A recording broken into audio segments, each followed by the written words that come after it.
Kabupaten Cianjur terletak 103 km dari Jakarta. Melalui jalur selatan, yakni rute Bogor, Puncak, Cipanas, Kabupaten Cianjur dapat ditempuh sekitar 2 jam perjalanan dari Jakarta.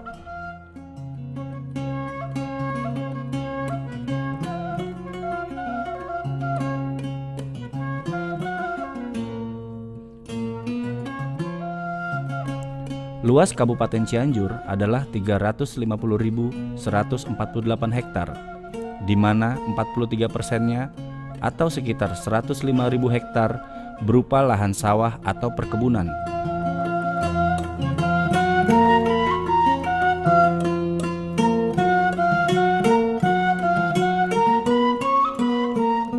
Wilayah Kabupaten Cianjur memang cocok sebagai lahan pertanian, lantaran tanahnya yang subur dengan sumber air berlimpah.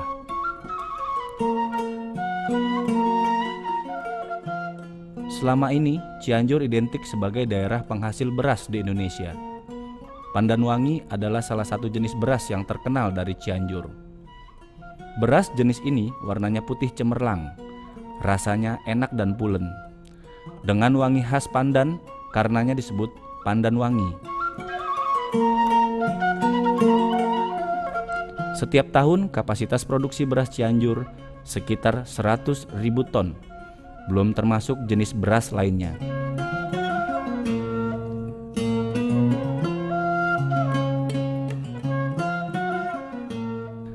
Selain beras, Cianjur juga merupakan daerah penghasil buah-buahan dan sayur mayur. Hasil panen masyarakat Cianjur umumnya dikirim ke luar kota atau dijual ke pasar Cianjur yang terletak di tengah kota Cianjur.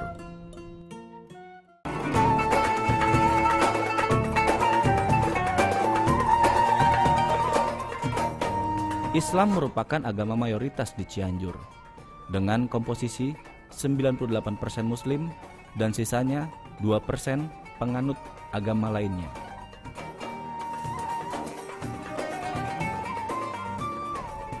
Dalam keseharian, penduduk wanita Cianjur, baik pelajar, wanita pekerja, atau ibu rumah tangga, kerap menggunakan hijab dalam melakukan aktivitas sehari-hari.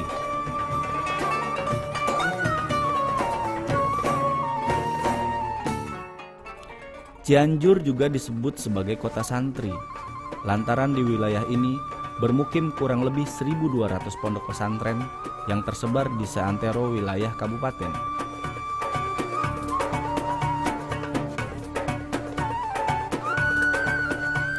Tidak ada data pasti berapa jumlah santri yang mondok di pesantren wilayah Cianjur. Namun, jika dihitung per pondok memiliki 100 santri saja, maka jumlah santri di Cianjur bisa mencapai 120.000 santri.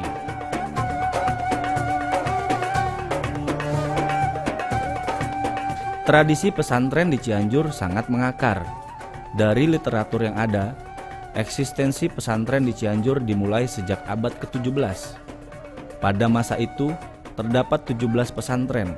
Kemudian, pada masa pendudukan Jepang, jumlah pesantren di Kabupaten Cianjur sudah mencapai 340 pondok pesantren.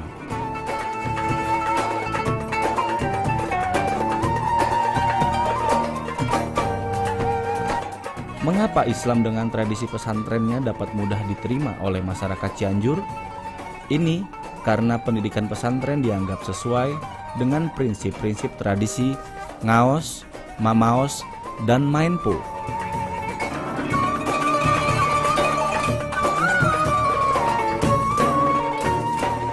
Pesantren memang tidak bisa dipisahkan dari kehidupan sehari-hari masyarakat Cianjur. Prinsip ngaos yang berarti mengaji, mamaos yang artinya berkesenian, dan mainpo yang bermakna berlatih bela diri diajarkan di pondok-pondok pesantren, sehingga keberadaan pesantren pun dapat mudah diterima oleh masyarakat Cianjur.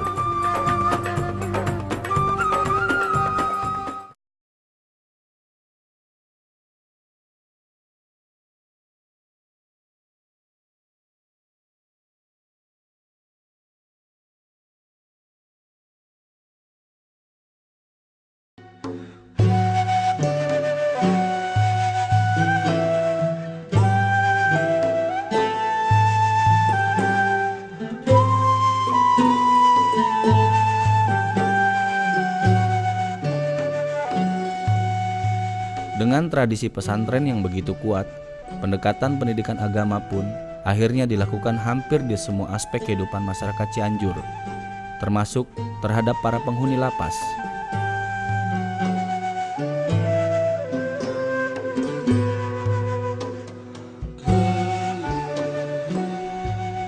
Lapas kelas 2B Cianjur adalah lapas pertama di Indonesia yang terdapat pesantren di dalamnya.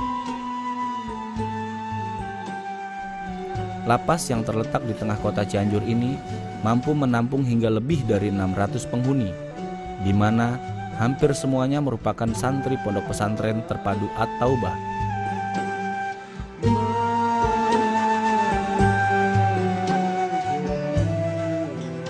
Pondok pesantren terpadu At-Taubah didirikan pada 9 Mei 2012. Pendirian pondok pesantren ini diprakarsai oleh MUI Cianjur dengan dasar keinginan memberikan pembekalan agama kepada para penghuni lapas agar saat bebas kelak menjadi manusia yang lebih baik.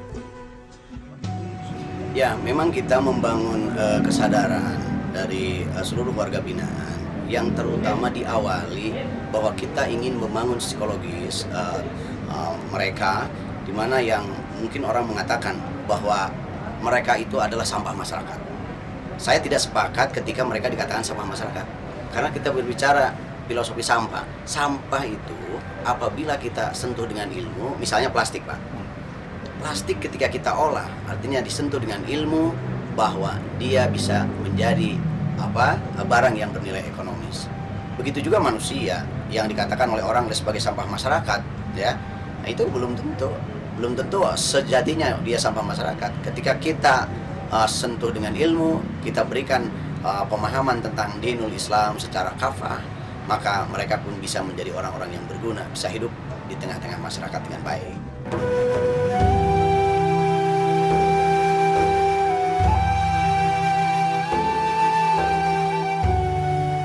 Saat ini jumlah penghuni lapas Cianjur sebanyak 622 orang, di mana lebih dari 95% mengikuti kegiatan pengajian di pondok pesantren At-Taubah.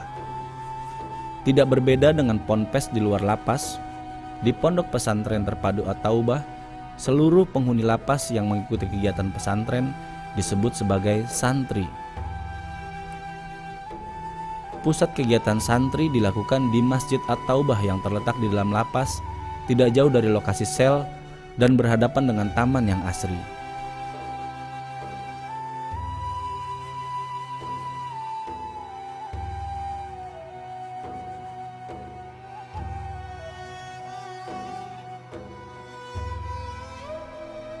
Para santri dibedakan menurut kelas atau kemampuannya dalam mengaji. Ada yang benar-benar baru belajar huruf hijaiyah, ada pula yang sudah hafal juz amma, bahkan ada yang sudah hafal 10 juz Al-Quran.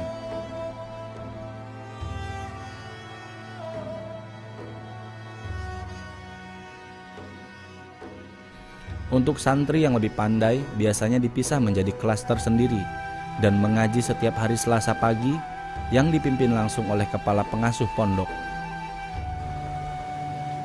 Pondok pesantren terpadu At-Taubah dipimpin oleh Kiai Haji Totoy Mukhtar Ghazali yang telah mengabdi sejak pondok pesantren ini berdiri. Beliau merupakan sosok kiai yang dihormati oleh kalangan santri. Ya, bahkan alhamdulillah setelah kami berkiprah di sini sama asatidz yang kurang lebih ustadz-ustadz yang kurang lebih 36 orang di sini yang ngajar di sini. Alhamdulillah sekarang yang namanya narapidana atau santri yang ada di At-Taubah ini yang namanya S3 itu sudah terimplementasi. Artinya senyum, sapa dan salam. Senyumnya pada manis, sapanya pada ramah, salamnya pada hangat. Target kami sebagai dari pesantren bagi narapidana para santri ya maksimalnya adalah menjadi ulama amilin atau imam mutakin dan solin, dan minimal mereka itu tidak kembali ke lapas. Tapi alhamdulillah sampai sekarang yang kembali ke lapas hanya 0,1%.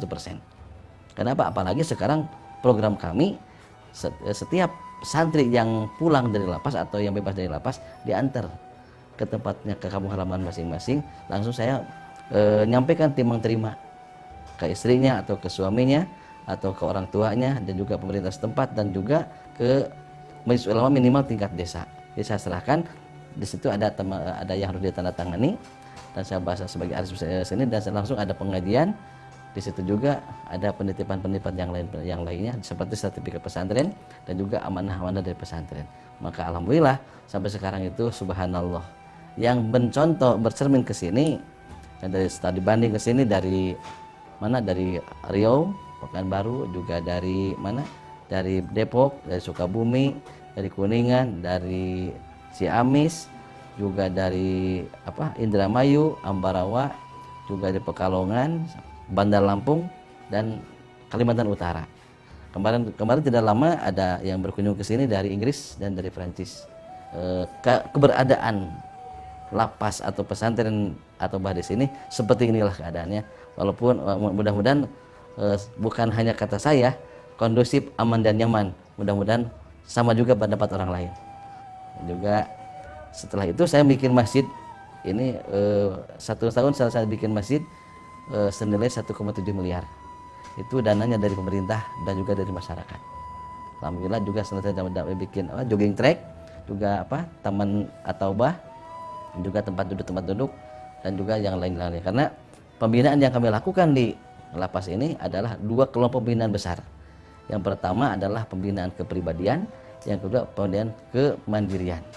Kalau pembinaan kepribadian itu dibina dengan pembinaan pondok pesantren, adapun pembinaan kemandirian adalah dibina dengan skill yang mereka miliki, seperti ada penjahitan, ada bengkel, juga ada potong rambut, juga ada perkayuan, ada cuci steam, juga ada pertanian, ada peternakan, dan juga ada perikanan. Itu yang kami lakukan di sini.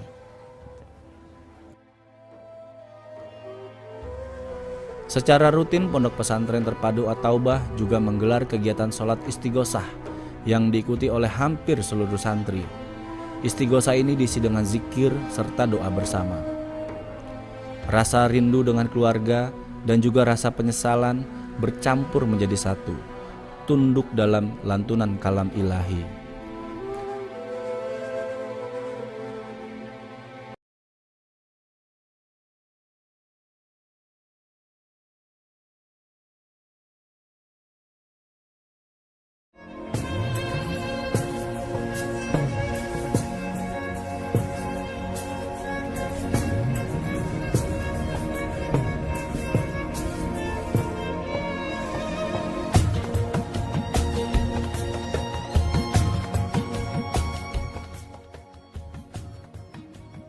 Maraknya peristiwa kerusuhan yang terjadi di lapas menjadi tanda tanya besar buat kita. Apa yang sebenarnya terjadi dan apa yang harus dilakukan agar hal tersebut tidak terulang kembali? Di tengah berbagai pertanyaan tersebut, pendekatan keagamaan sebagaimana yang dilakukan di Lapas Cianjur bisa menjadi alternatif. Bagaimana manajemen lapas dapat dilaksanakan dengan baik?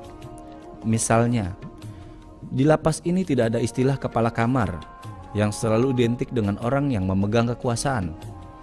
Posisi kepala kamar di lapas ini dirubah menjadi rohis atau rohani Islam. Rohis berperan sebagai koordinator blok dan dipilih berdasarkan kemampuannya mengaji.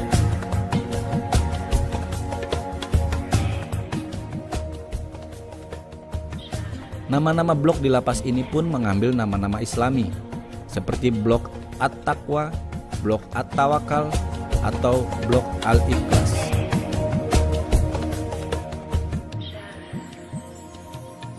Dalam keseharian, para penghuni lapas juga diwajibkan mengucapkan salam saat berpapasan dengan orang lain. Hal ini agar tercipta rasa kesejukan dan perdamaian antara sesama penghuni lapas. Dampak yang sangat signifikan sekali. Dari faktor keamanan kita sangat terbantu sekali. Satu, dari faktor keamanan sangat terbantu. Terus kemudian peri kehidupan di dalam juga relatif mereka tentram, nyaman, dan damai. Yang ketiga tentunya dari tingkat keahlian atau kemampuan baca tulis Al-Quran, kemampuan di bidang keagamaan, mereka sangat mendapatkan hal yang positif sekali. Jadi dari yang dahulu itu itu persentasenya 20% yang bisa baca tulis Al-Quran serta ilmu agama yang lainnya. Setelah ada pesantren terbalik menjadi 80% yang bisa baca tulis Al-Quran, 20% yang relatif masih belum mampu sekali untuk baca tulis Al-Quran. Harapan kami pesantren ini tetap eksis dan bahkan diharapkan lebih maju lagi. Ya, kemudian yang kedua bisa menjadi pionir atau bisa diikuti oleh lapas-lapas yang lain. Yang ketiga, masyarakat di luar dan Pemda, MUI, serta asatid tetap mendukung program ini. Yang keempat, tentunya setelah mereka keluar itu menjadi lebih baik lagi dari bidang akhlak dan kepribadiannya. Dan tidak masuk ke sini lagi. Itu yang paling utama.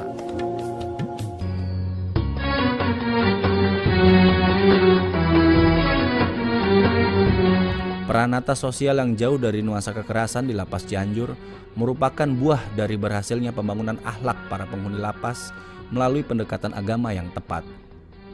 Di Lapas Cianjur, semua penghuni diajak untuk lebih mendekatkan diri kepada penciptanya, serta mengenal dan mencintai Rasul-Nya. Dan terbukti tempat ini sebagai ajang perenungan atau kontemplasi, ketimbang sebagai tempat menjalani hukuman. Tapi ya alhamdulillah dengan teguran Allah Subhanahu wa taala, saya di sini bisa berevaluasi diri, bisa introspeksi diri dengan keadaan semenjak masuknya ke sini. Bahkan dulu di sini ya seperti zaman jahiliyah. Banyak kekerasan, bahkan yang pertama yang masuk ke sini ada yang dipukul, ada yang diminta uang, banyaklah seperti macam-macam seperti itu. Kekerasan-kekerasan seperti di TV lah gitu. Tapi sekarang alhamdulillah semenjak bentuknya pondok pesantren At-Taubah banyak perubahan-perubahan yang luar biasa. Perubahan diantaranya tadinya orang-orang yang tidak bisa ngaji, sekarang alhamdulillah udah bisa ngaji. Saya juga tadinya gak bisa mengaji, alhamdulillah. Selama di sini 3 tahun 8 bulan menjalani pidana, saya itu vonisan 8 tahun 1 bulan. Sekarang udah menjalan 3 tahun 8 bulan. Ya alhamdulillah, mulai sekarang, mulai pengajian, mulai dari Iqra sampai Al-Quran, sampai bisa baca kitab, sampai bisa baca Al-Quran.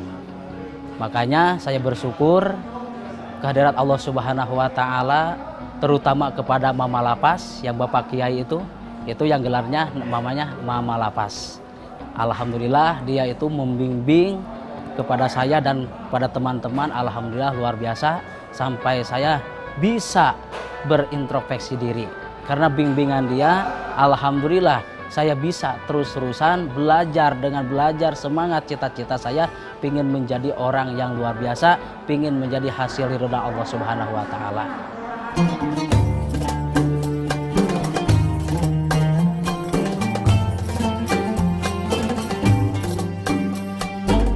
Karena kiprahnya, Pondok Pesantren Terpadu At-Taubah banyak mendapatkan perhatian dari berbagai kalangan, termasuk para pejabat baik tingkat pusat maupun daerah yang sering melakukan kunjungan. Bahkan, banyak kepala lapas dari berbagai wilayah di Indonesia melakukan studi banding untuk melihat dari dekat bagaimana pola pembinaan yang dilakukan di Pondok Pesantren At-Taubah.